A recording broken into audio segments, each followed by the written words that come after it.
Today we are watching the launch of an launched into a geostationary. The launch window extends another half. Now the countdown in the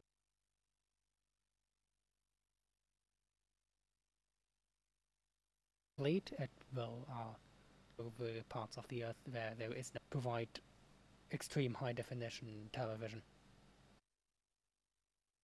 Statistically most reliable cost data help them push out of tonight, a double launch today of the year with our heavyweight by our long-standing partner after having been transferred yesterday. All the operations 10 tons, 800 and orbit inclined at 6 degrees at first, 29 minutes and... Stefan said, our broadcast coming to you live on the mission before lifting off, and since she has become the standard and is in two parts, they call it follow along. 10 minutes to go to liftoff. Intelsat like the green status panels we just saw. And the teams and the players who make the mission happen, the Ariane Space High Command called the flight desk phones. We want to go to a brief presentation of the mission, some things to watch for. After liftoff, you will see the launcher climb vertically for 13 seconds, and then she will rotate east and head out over the Atlantic. The boosters will be separated at 2 minutes and 22 seconds after ignition. Then the fairing that protects the payload is jettisoned a minute later at an altitude of 111 kilometers, speed at this point already over 2 kilometers per second. At plus 9 minutes, the main stage is separated and splashes down into the Atlantic off the coast of Africa, and the upper stage takes over, rated at plus 29 minutes at BSAT. And finally, BSAT-4A will be separated in its turn at plus 47 minutes after liftoff. Coming up on 8 minutes to the next to the last Ariane 5 launch, of very good visibility. In fact, such good visibility that we're counting on the people watching on the beaches and on the ground will be able to see the booster separation unaided, and maybe even fairing separation, which doesn't happen. The mission director, Didier Saïd, working alongside the range operations manager, also called the DDO, Fleur Lefebvre, tonight. You'll be hearing her a lot. The DDO calls out all the key announcements on the major milestones before and during the flight, and she will shortly call out... À tous de DDO, attention pour la séquence finale lanceur. Call out the 7-minute mark. Top HDR moins 7 minutes. 7-minute mark brings us into what's known as the synchronized or the automatic sequence. It's a key milestone and represents the final moments of the final countdown. This is a complex series of operations running right down to liftoff, gradually letting the launcher become autonomous. All right, our stage is set. I go back to my broadcast booth. Take a look at a short film on the launch campaign. You can see how Ariane 5 is put together for her mission, and we'll be back.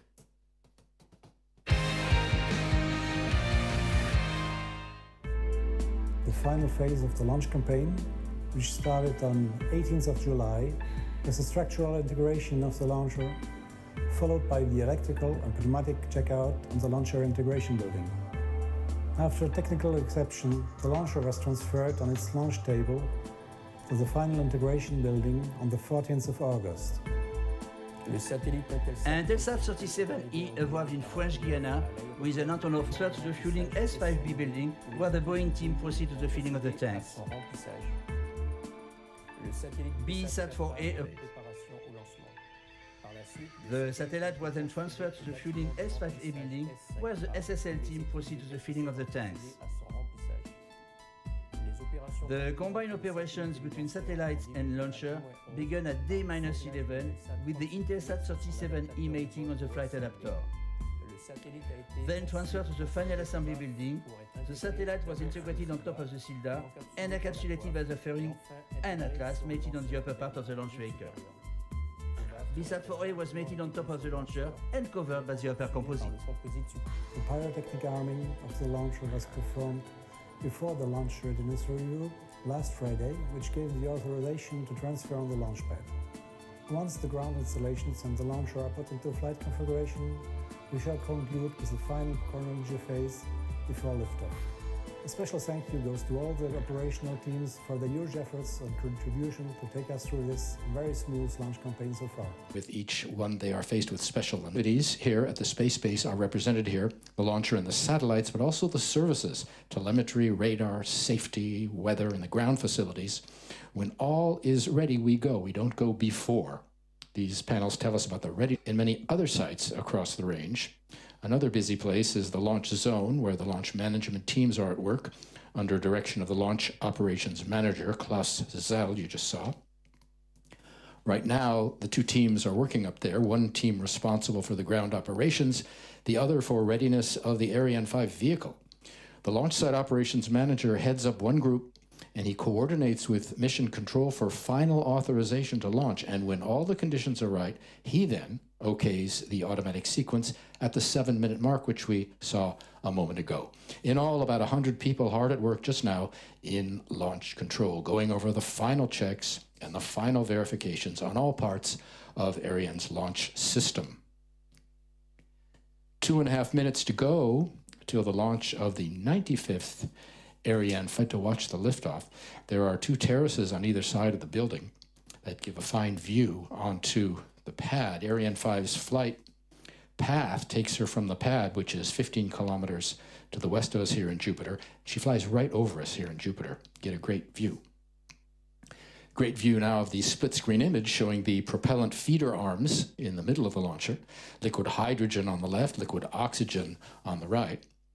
They are putting propellant into the upper stage tanks. And you'll see these arms pull back at 7 seconds before ignition. It's one of the last things you'll see before liftoff. The camera will pan back and you'll see that. So we like to take a minute just to mention it. 1.5 minutes to go. All the tests, there are the people in the background you can see making their ways out to the terraces. All the tests and the campaigns to ready the launcher and the satellites are over. Everything that has had to be done has been done at this hour. All of Ariane's systems are ready as we approach. À tous de DDO, attention pour moins 1 minute. And the DDO once again will call out the 1-minute mark. Top H0 moins 1 minute. And we are into the final 60 seconds. Give us a chance to say hello to all our friends, to Intelsat out in McLean, Virginia, to our friends at BSAT in Tokyo, to the Boeing and the SSL, Los Angeles and Palo Alto, and locally to the Kourou, share and enjoy the launch. We are going to cut away and we'll let you listen to the DDO. She will call out the final seconds. Watch for the cryo arms to open. À tous de DDO, attention pour le décompte final. 1, top. À tous de DDO, tir avorté. Now this is clearly not as planned. Now you could see the Vulcan Well, you center. saw the launcher did not leave launch. The launcher and the 2 passengers are to the problem and see what to do about it. We will cut away, suspend the program for the moment while we go get some information.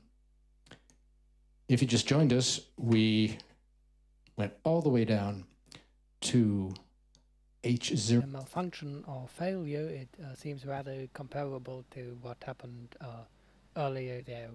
The computer probably measured something that was off or wrong and therefore aborted the launch, so the vehicle as such is safe.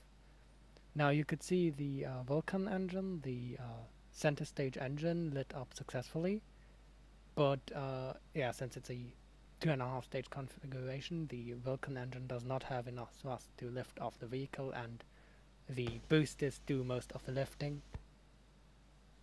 And the boosters À did tous not de ignite. DDO, abandon de la tentative du jour suite à un lancement avorté. Que tous les moyens restent activés pour une mise en configuration d'arrêt de la base de lancement. It doesn't seem like a booster malfunction, though it seems like the launch was basically aborted at the last second by deciding not to ignite the boosters.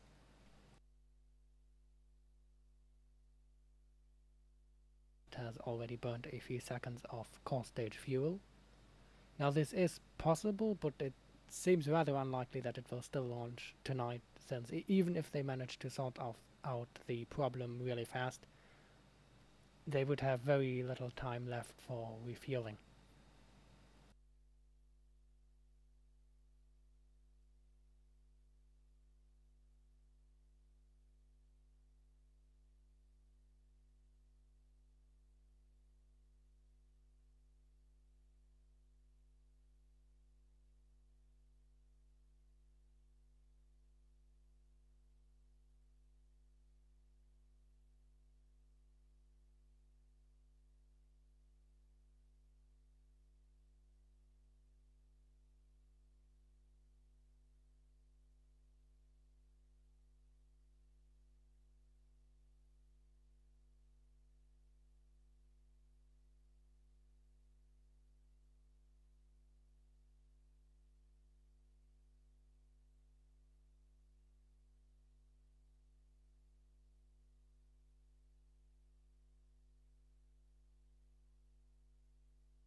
Bien, mesdames, messieurs,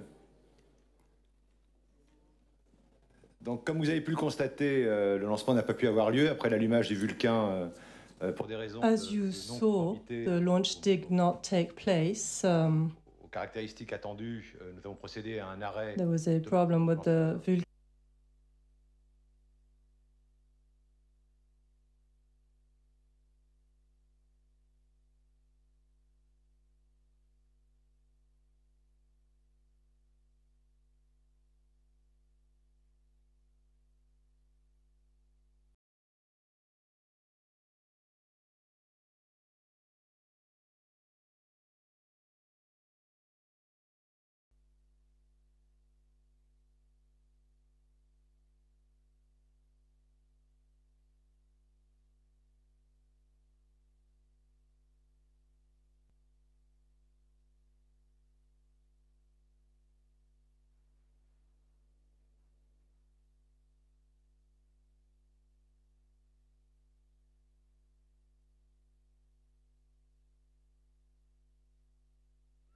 Had an aborted launch.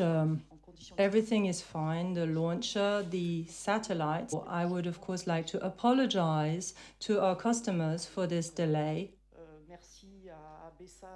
Thank you to BSAT and SSL.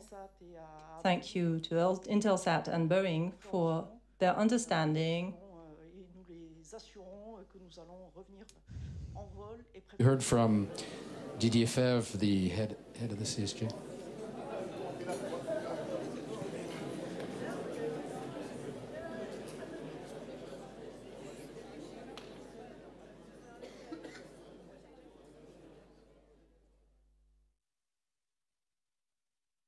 So the reason of abort was apparently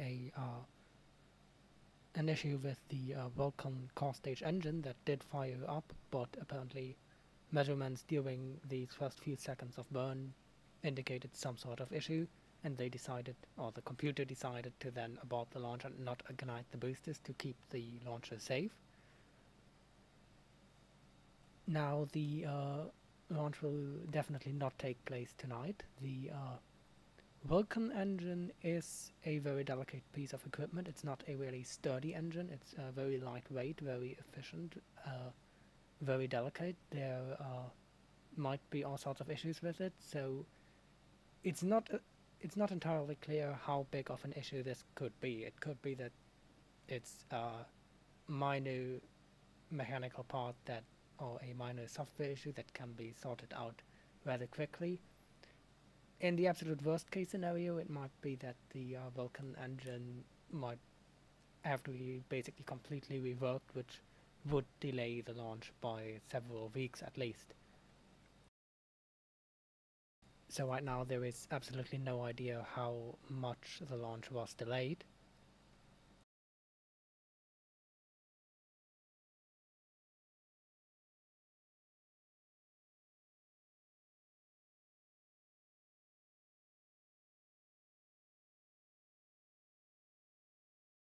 The earliest possible next launch time would be in about 24 hours plus minus a few minutes.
So this ends the official coverage for tonight. I will be standing by for any further information for a few more minutes. Then if anything interesting comes in, I will report on this. If in the next few minutes nothing new happens, then I will stop this live stream and set up the ISS live stream again, and then possibly make a video to inform you over any news about this launch abort, or if the next launch attempt is relatively soon, which we can't tell yet, then I might just give you news about the issue or what was figured out before the next launch attempt.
But then went through, there is nothing new yet about the nature of that issue or X37B. If possible, I will stream it.